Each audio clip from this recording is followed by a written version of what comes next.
मरिए तुलाई ओकर माई डाइन हियो नेहावा पर जन मरिए तुलाई ओकर माई डाइन हियो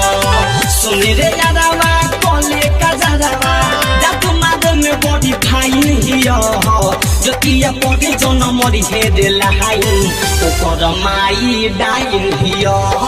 रेनुआ पगे जन मरिए देलाई ओकर माई डाइन हियो डीजे मनीष डाइन हियो डाइन हियो रेनुआ पगे जन मरिए देलाई ओकर माई डाइन हियो चढ़ल दा सहारा करतिया पहाड़ा जहे नया की के सोझा दे मारे प्रियो ई सोन जादू रे यारावा कामना करी ओझा रे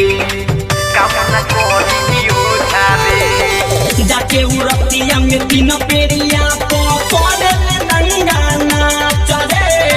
काटेले फथुआ ही अब छटुआ कहिले बतिया सच रे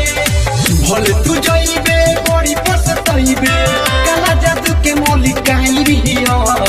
जोतिया पर जन मरिए तुलाई ओकर माई डाइन हियो रेनुआ पर जन मरिए देलाई ओकर माई डाइन हियो डीजे मनीष डाइन हियो डाइन हियो रेनुआ पर जन मरिए देलाई ओकर माई डाइन हियो और इस बार अंडर राइटर विवेक बिहारी पहले तो से विकेश हो रवि अरुण के जे मन बना बतिया लगाई तो ठेस हो लगाई तो ठेस हो बनमा बाबाली राइटर विवेक बिहारी पहले तो से विकेश हो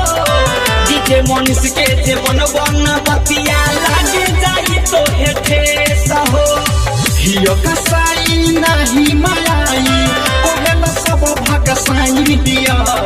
जोतिया पर जन मरिए तुलाई ओकर माई डाइन हियो रेनुआ पर जन मरिए देलाई ओकर माई डाइन हियो